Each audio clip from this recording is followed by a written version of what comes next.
Welcome to Smart Math. Our today's lesson is about inductive and deductive reasoning.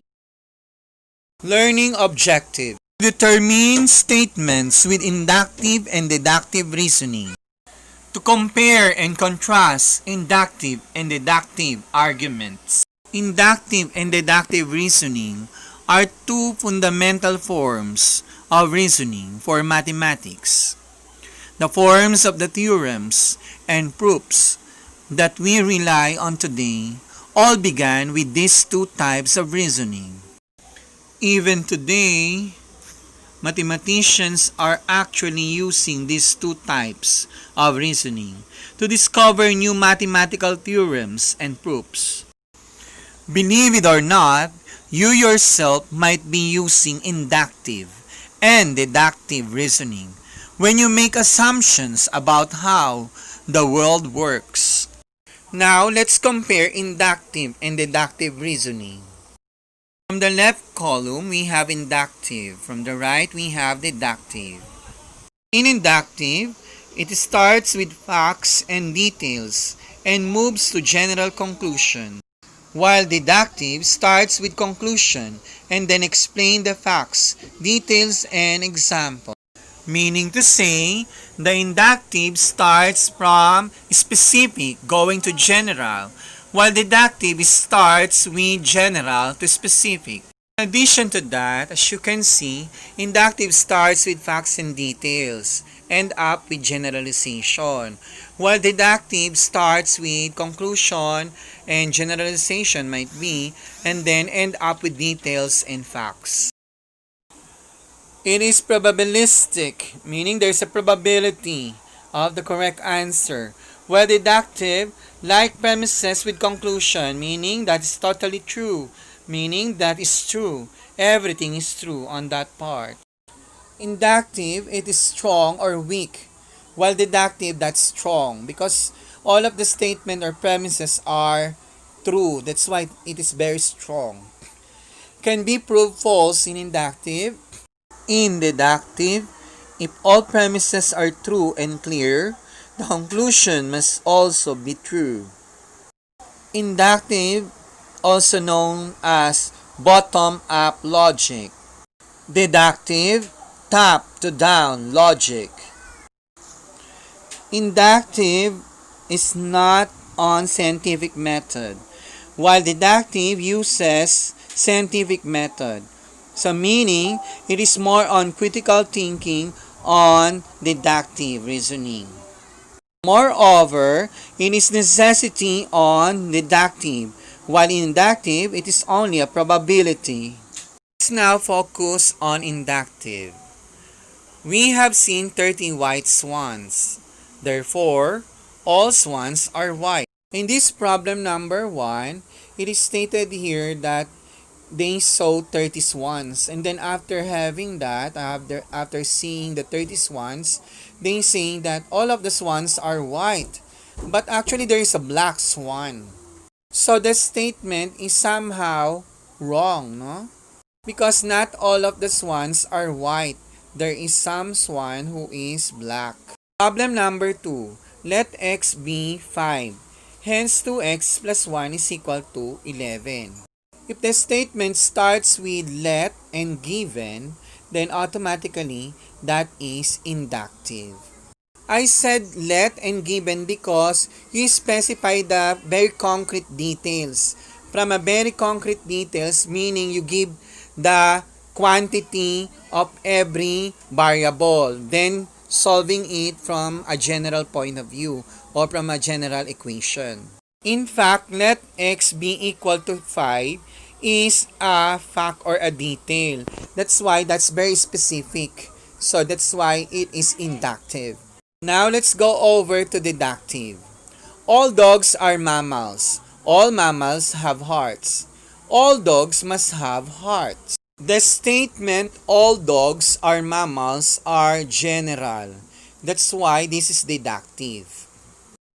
The sum of two odd integer is even. 5 is odd, 11 is odd, its sum would be even.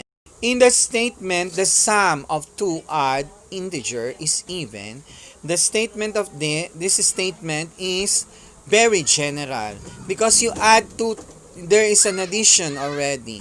After saying addition or sum, you specify the details. You give the facts that we have 5 is odd, 11 is odd. That is very detailed. So that's why that's very specific. So from general to specific. So that's deductive. We have here the reasoning, the most commonly reasoning of male and female. Female usually starts with theory, while men starts with data. Men usually give data to the person. They give some appreciation to a person they are talking to. While in the girls, they don't immediately go over to the data. They have the first impression. The female always confirm when they having their hypothesis in their mind. So that's why I confirm a hypothesis. Those are the female. While male, I infer conclusion from my data. So they collect all the data first. Just like for example in courting, a male asks the person or the girl every details that he want. What do you want? What are your hobbies? What's your favorite color? I tend to do quantitative research. From the data, they scrutinize it. So that's why that's very specific. Which is which? They usually thinking of it. Which is which? Inductive for male. I tend to qualitative research. So because male are usually saying glamorous words. They are saying, you're so sexy, you're so pretty today. But actually, that's only because they want to court the female. Or we can say that they like the female or the girl.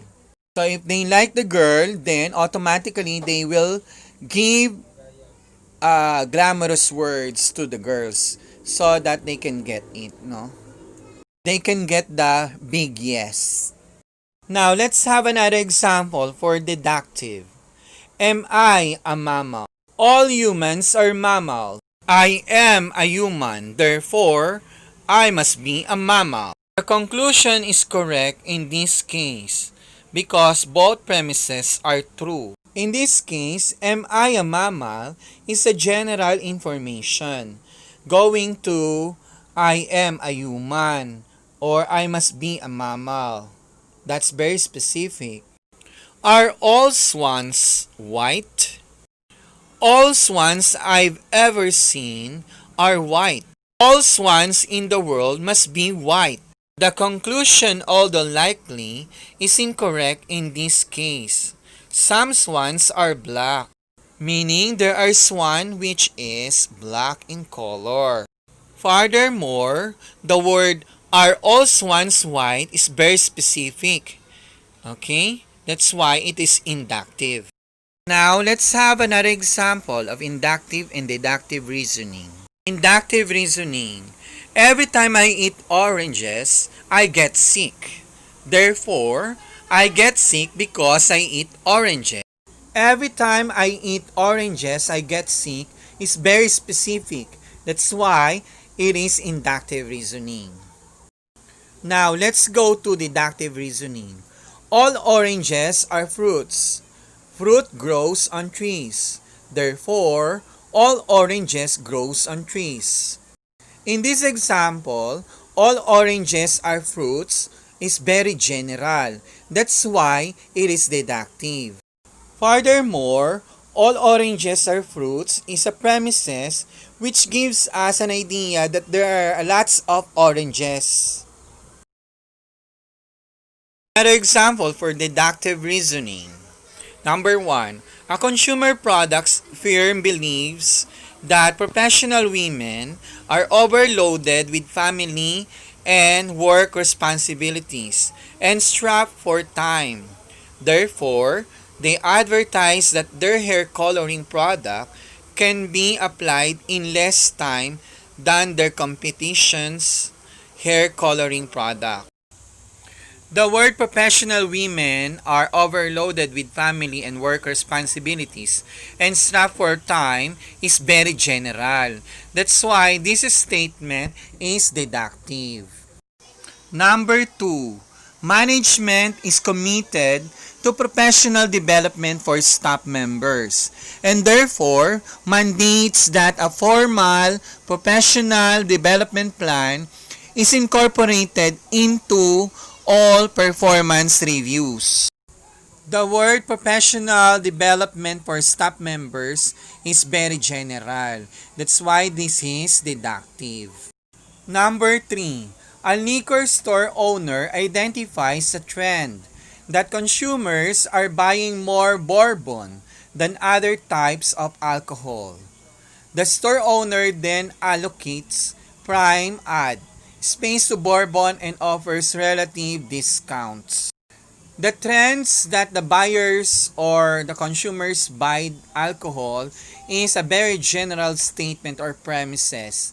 That's why this is a general or that this is a deductive reasoning. Number 4. A hospital believes that patients recover more quickly if they get more sleep. The hospital distributes eye masks and earplugs to patients and reduce lighting during the night. The statement patients recover more quickly if they get more sleep is general. That's why this is deductive. Number 5. Teachers in the science department agree that their students learn better through hands-on activities. Therefore, they increase laboratory activities when developing next year's curriculum. In the statements, their students learn better through hands-on activities is a general statement. That's why this is deductive. Number 6. All birds have feathers. Pigeons are birds. Therefore, pigeons have feathers. In the premises, if you're going to notice the three premises that we have, we started from general. All birds have feathers and end up with very specific with a pigeon. From birds, all birds, they spelled out the pigeon. That's why this is a deductive reasoning. Number 7. Christopher is sick. If Christopher is sick, he won't be able to go to work. Therefore, Christopher won't be able to go to work. The statement here gives us the specific conclusion that Christopher won't be able to go to work. That's very specific. As compared to the first premises, Christopher is sick. Example for deductive. All psychology teachers have big tummy. Domingo is a psychology teacher. Therefore, Domingo have big tummy. The word all psychology teachers is very general, going to a very specific person, Domingo. So that's why this is deductive reasoning. Let's have inductive reasoning. Number 1. Jennifer always leaves for school at 7 a.m. Jennifer is always on time. Jennifer assumes then that if she leaves at 7 a.m. for school today, she will be on time. From the first premises, Jennifer always leaves for school at 7 a.m. is very specific. That's why this is inductive. Number 2. Bob is showing a big diamond ring to his friend Larry. Bob has told Larry that he is planning to marry Joanne. Bob must be surprising Joanne with the diamond ring tonight. From the first premise, Bob is showing a big diamond ring to his friend Larry is very specific. That's why it is inductive reasoning. And then it is end up with the proposal tonight. to Joanne. That is a very big ogent. Ogents, that is general. So from specific to general. Number 3. The chair in the living room is red. The chair in the dining room is red. The chair in the bedroom is red. All the chairs in the house are red. In this statement, all of the statements are detailed. Then the end statement end up with very general. So the chair in living room is specific. The chair in the dining room is specific. The chair in the bedroom is specific. Then general for the house. Chairs in the house is general. That's why this is inductive reasoning. Number 4. Michael just moved here from Chicago. Michael has red hair. Therefore, all people from Chicago have red hair. The statement here are not totally correct. But furthermore, the statement gives us detail. So from the different details of Michael, we come up with the perception that the people in Chicago are or have red hair. So that's very general. So the ending point of the statement is general, from specific to general. That's why this is inductive reasoning. Number 5. Every chicken we've seen has been brown. All chickens in this area must be brown. The word every chicken is very specific. That's why this is inductive reasoning. Number 6. 2 is an even number. 12 is an even number. 22 is an even number. Therefore, all numbers ending with 2 are even numbers. In this case, 2, 12, 22 are details. So that's why it is specific. Specific, and it gives us details on the information for the premises. Then we have all numbers ending with 2 are even numbers. That's very general. So specific to general, that is inductive reasoning. Number 7. Essay test is difficult. Problem solving test is difficult. Therefore, all tests are difficult. From a very specific type of test, which is essay test and problem solving, that's the details. Then, it becomes general. All tests are difficult now. So, from specific into general. That's why it is inductive reasoning. Number 8. Amir is a mathematics teacher. Amir is bald. Therefore, all mathematics teachers are bald. Obviously, we have the name Amir, specific. Then, all mathematics teacher. That's very general. Specific, specific, general. That's why that is inductive reasoning. Now, let's have the recap of the things that we have been discussed. In inductive reasoning, we start with specific and with general. While deductive, it is general to specific. To understand that clearly, I'll give you a clue. Inductive, start specific and then general. IS, inductive IS. If deductive, that is DG. Deductive, general to specific. Furthermore, deductive, most of it are true. All of the statements in deductive are true. Inductive can be true, true, false, true, false, false. While in deductive, all of it is true, but not totally truthful. In addition to that, deductive have top-down logic, while inductive, bottom-up logic. Another one is, in deductive, it is necessity, while inductive, it is probability.